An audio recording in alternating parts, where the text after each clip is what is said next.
limang ibon na sinali ko ng pan-race. First overall, second overall, third overall, at saka fifth overall at sixth overall. Hindi ko naman magagawa to kung hindi ako tinutulungan ng asawa ko. Halos lahat siya din ang nakilos. Pero ikaw, Sir Jonathan, pagdating ng ibon, anong mga ibinibigay mo lang? Binibigyan ko siya lang ng, kasi ang lakas niyang recovery. Pagkapainom mo, kinabukasan, ang ganda na ng ipot niya. Ang lakas niya na.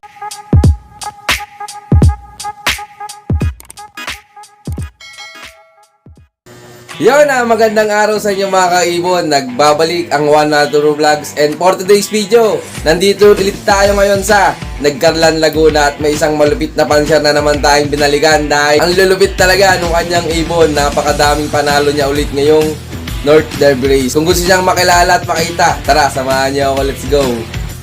Magandang araw mga kalapatids. Ako nga pala si Jonathan Claveria ng Nagkarlan, Laguna. Yun. Love Loop. Yun. Sir, pwede mo po ba kaming may pasyal sa loob mo? Sena sir, pasyal tayo. Yun, tara, let's go!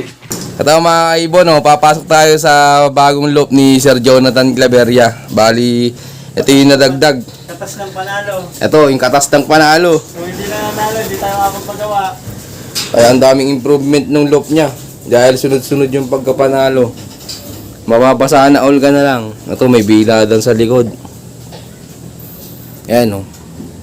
Siguro lagi siya nagpapaligo. May stock ng tubig, eh. Ito mga kaibon, oh, may papakita sa atin si Sir Jonathan na malupit niyang kalapati. Ito mga kaibon, oh. Ito yung nag-champion ko ng pan-race. Champion siya ng area, champion siya ng overall. Oh, ayos ito mga kaibon, oh. Anong bloodline na to, sir? Ang tangalan siya, ang kapares niya ay Edwin Molly na Cooper. Ah, okay. Talagang sigat na sigat sa yung tangalay na, no? Oo. Yun din yung mabenta sa iyo, sir, eh, no? Ang masaklap niyan, wala akong panlaro na tangalay at Cooper nung nitong NDR. Kaya binukot ko siya sa Sapang South ko. Nakatukay band pa siya ng ulpa. Ibig sabihin, ngayon pa lang siya ilalaro ng South. Ah, ayos, tingnan niyo mga kaibon, no? Pang South sana na ibon. Pero dahil wala siyang... 2024 pa. Ngayon lang ang laro niya ng Ayun, no? 2024 pa yung ring mga kaibon. Champion siya ng pan-race, overall at saka area. Oh, kahit bata, nanalo pa din, oh.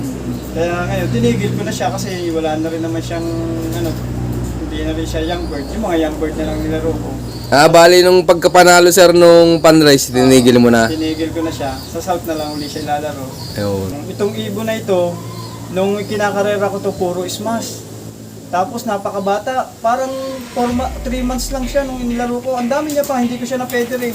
Ang dami niya pang lulugon na pakpak, tapos puro lugon pa yung ganito niya. Pero siya pa rin ang unang umuwi.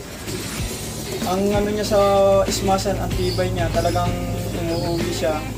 Tapos pag nadating, parang hindi pa galing karera. Okay, sunod. Tapos batang-bata pa siya.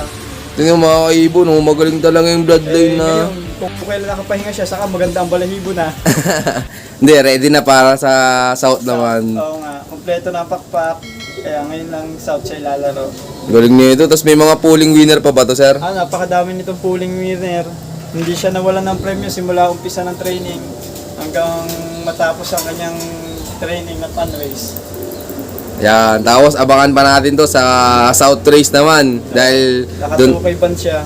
dahil dun talaga ang karera niya. Buti, sir, hindi ka natakot na yung karera kahit naka 2K banded pa. Oo, hindi na ako natakot. Alam ko kasi tiwala ako sa ibon na ito. Yung line ko ng tangalan saka Cooper, may tuling talaga sila.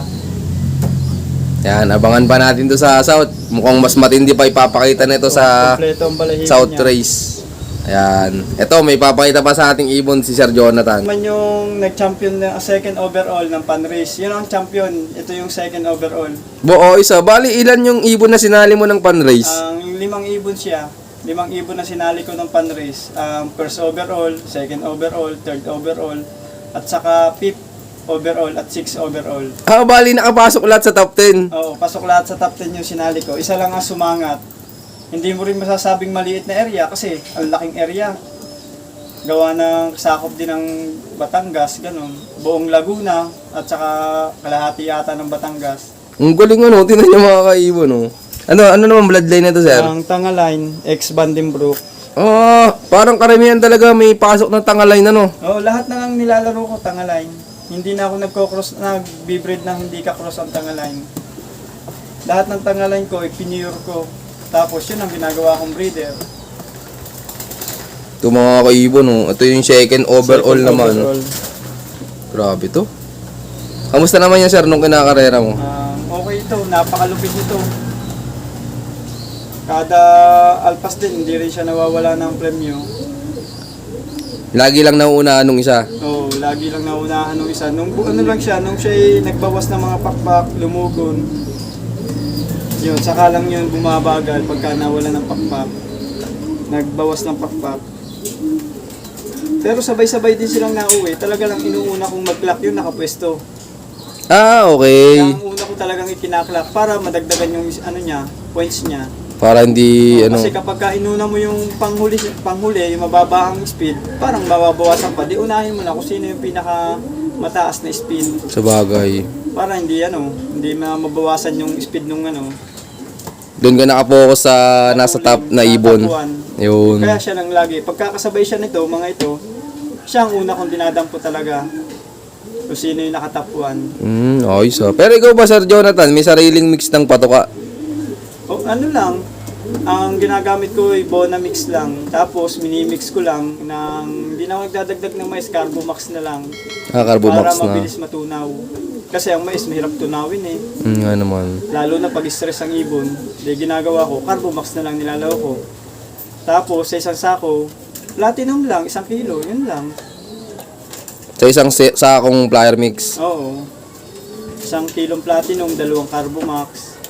Yun lang, wala na ako nilalaho. Ayun, sa mga gustong sumubok, subukan nyo na. Ito, may papakita pa sa ating ibon si Sir Jonathan. Ito yung aking third overall. Third overall siya ng area, third overall siya ng overall. Grabe, ang gagaling. Ano naman bloodline nito, sir? Ito yung Tangaline, ex Gaspar. Sa Gaspar ni naman. Omi Sarmiento. Ang lupit, tingnan nyo mga kaibon, may pasok naman ng ibon ni Sir Ome, yung Gaspar. Basta lahat may pasok ng Tangaline, talagang pumepwesto. Cross lang siya sa Tangaline ko lahat. Lahat ng nilalaro ko, Tangaline, cross. Ang galing nito, pang third overall naman. Hindi, gaano ka kasi, sir, nung pumesto lahat yan sila? Nakakatuwa. Yung bagang tumatayo yung balahibo ko, pero mo, nakapwesto lahat. Halos lahat ng premyo akin. Buti, hindi ka natakot na i-entry lahat, sir? Hindi, tiwala na kasi ako sa kanila. Alam ko na may pag-asa silang manalo. Kasi alaga mo sila, magtitiwala ka sa kanila. Matalo man, okay lang. Kasi at least sinuportahan mo sila. Para Yun. suportahan ka din ng alaga mo. Oo nga naman. Nung nanalo yan sila, na-expect mo o nagulat ka? Oo, alam ko namang may chance naman. Pero nagulat na rin. Kasi hindi ko rin maasa kasi puro ismas noon. Napakahirap ng karera sa North. Halos Oo. lahat ismasan. Halos lahat ang hirap magpa-uwi tapos last draw pa tayo. Talagang salo natin lahat ng ulan. Di talagang matitibay yung ibon ni Sir Jonathan. Ang number 1 doon, healthy yung aking mga alaga kaya umuwi sila ng ayos. Ang galing. Tapos makikinis sila. Halos hindi sila nababasa din ng ulan. Ayun. Ano bang sikreto mo dito, Sir Jonathan? Ba't makikinis yung ibon mo? Ang cod liver oil lang, yun lang ang binibigay ko, halo sa pakain. Yun lang ang panghalo ko sa pakain, pang binder.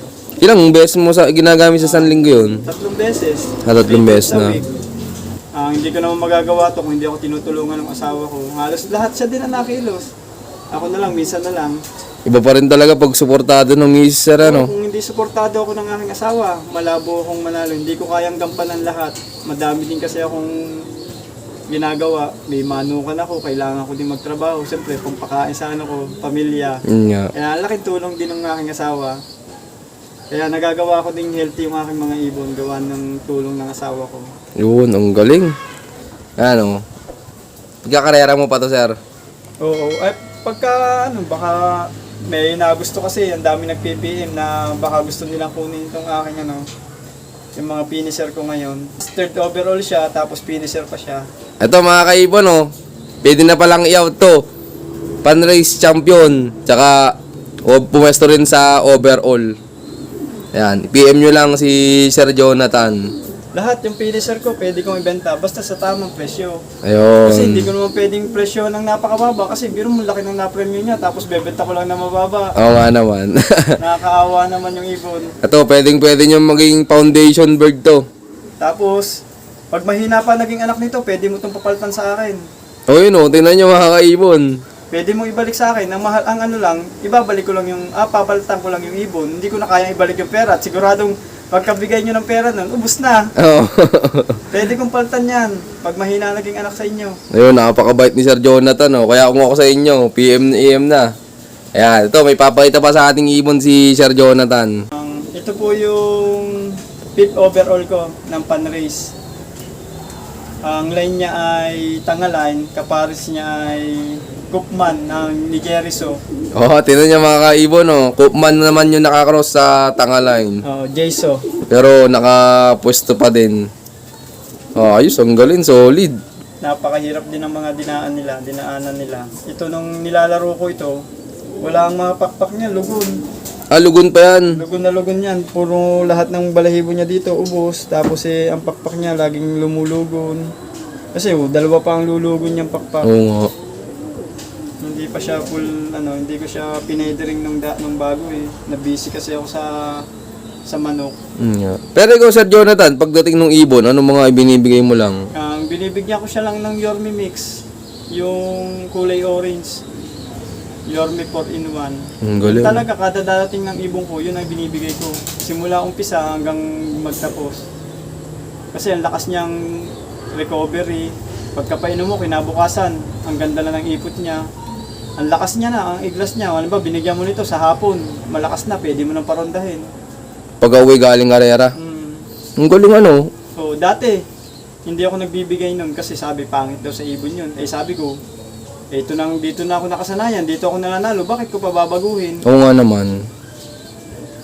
Eh, ikaw, Sir, nagbebenta ka nung Yorme Mix na yun. Oo, nagbebenta. Available pa rin. Minsan, nagbebenta ako pagka yung mayroong nakagusto. Ang okay naman sa aking paggamit. Yun. Eh, baka may magtanong na viewers natin, Sir Jonathan eh. Magkano benta mo naman nung Yorme Mix? Parang sa isa, 6 isa no. Kaso mo, minimum 100 Pieces. Kasi nabayad pa tayo. Biro mo, layo ng aking babayad pa ako ng pamasahe papunta sa padalahan.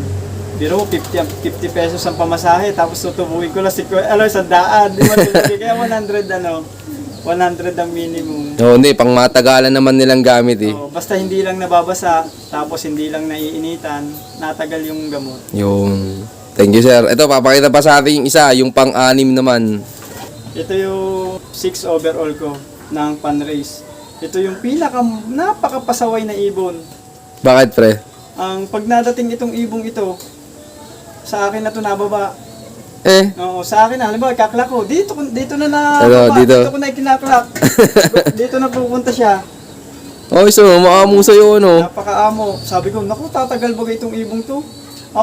Napakabait sa mga ang bait sa tao. Halos kahit pag may pumunta ditong tao, nilalapitan itong ibong ito. Sabi nga ni Paring Boy, "Pare, tatapos kaya bakit ganyan yung napakabait niya kahit kami nagagawa dito, napasok." Napakakulit. Anong bloodline na to, Sir? Tangaline din to, kapares niya, Jayso din. Then yung Grisel, yung isa Jayso din, blue bar naman yon. Kung tawagin ni Jayso, yung isa, si Bobo daw, nung kinuha ni Mayor, ni Yorme. Si Bobo, bandim, din yun, Koopman din. Ito, Koopman din, Grisel. Galing. Tangaline, ex-Koopman, Jayso. Ito yung 6 overall ko ng pan-race. Ikaw, Sir Jonathan, anong may bibigay mong tips dyan sa mga newbie puncher natin? Basta tutok lang sila. Gawin muna nila bago sila magyabang. Una ang yabang, huli ang gawa. Dapat gawin muna bago ang yabang salita. Oo nga naman. Ayun, maraming salamat, Sir. Mamaya, ipapakita naman sa atin yung mga nag-overall niyang champion sa Ulpa Club. Yun, maraming salamat nga pala sa patuloy niyong suporta, mga kaibon. At pasensya na nga pala kayo at dahil ngayon lang tayo nakapag-upload. Ayan nyo, babawi ako sa inyo. At yun, meron nga pala tayong pa-shoutout ngayon. Shoutout kay Boss Elmer Berber at kay Junjun Francisco. Shoutout din kay April Ramos at kay Raymond Banaag. Ayan, at may pinapa-shoutout din siya. At shoutout din kay Celino Belen at sa tropang Kalaka. Ayan, shoutout po. At shoutout din kay Hener Marshall. Ayan, at shoutout din po kay Aguila Lop from Bulacan. At syempre, shoutout din kay Steven Lop from Ilocos Norte naman. Shoutout din kay Okidoki from Palawan. At syempre, shoutout din kay Brad Lop at kay Glenn Montibon. At ito pa, shoutout din kay Boss Marco, ang MMS Lop from Ligao City. Ayan, maraming salamat sa patuloy nyong suporta. Sa mga gusto pang magpa-shoutout, mag-comment lang kayo dyan sa baba. At syempre, share na rin at abangan nyo nga pala yung part 2 nung napanood nyong video. So yon, keep watching and God bless you all. Thank you.